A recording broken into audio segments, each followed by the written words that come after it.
The first technique I'm going to get into is a flat tabletop, and then from there cat-cow. So right into cat-cow, get the spine stretched out, get the fluids moving in my body, in my torso, in my neck.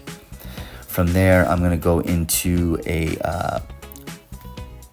downward dog, stretching out the calves, the heels, the ankles, and then flat tabletop, push back into downward dog. But I'm going to bend the knees, almost like pushing back into an Indian squat, and then push back into a traditional downward dog. Do a few of those. Eventually, I'm going to bring the hips all the way down and stretch side to side with the legs a little further apart like a tripod, and then push back into downward dog.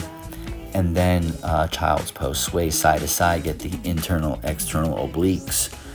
After that stretching series, I'm going to go into the hip stretch or lunge stretch. I lunge forward, drop the back knee all the way down, and my hands go on the inside of that front leg.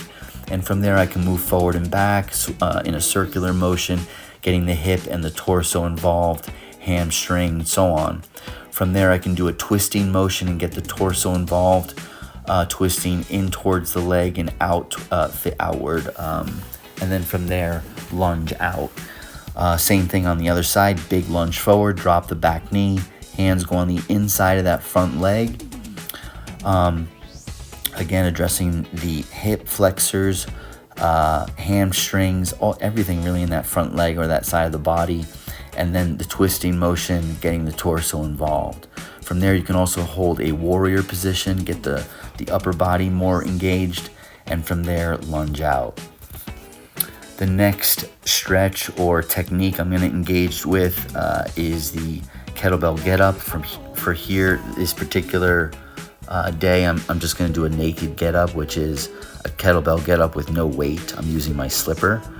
So it's just to kind of practice my technique. The wrist is aligned with the forearm, practicing my breath, my compressed breath throughout the whole exercise, not rushing the exercise, taking my time, making sure the kettlebell or the slipper stays over the shoulder at all times, and that I'm aware of what my body is doing at all times and how my breath is helping me get the bell up and get the bell down.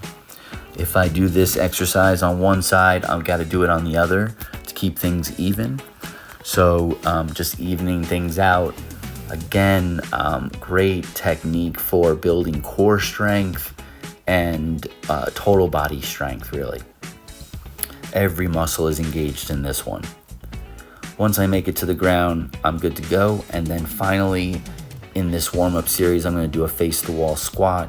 Here, I have the kettlebell close to the wall. I'm looking straight ahead. I can't turn my head. I can't hug the wall with my legs. I got to stay facing forward. So I'm going to use the body squat technique, which means I'm arching the lower back and going back at the hips, right under the hip bone there, at the hip flexors. Sitting back, I'll feel the handle and actually help me pull me down further to the ground. And then once I'm ready, roll the shoulders back, exhale off the heels and stand up. The bell never touches the wall. No body part touches the wall. You're literally letting the bell come straight down to the ground. When you're done, you can release the handle and you're good to go. Repeat for repetitions and sets and have a great warm-up.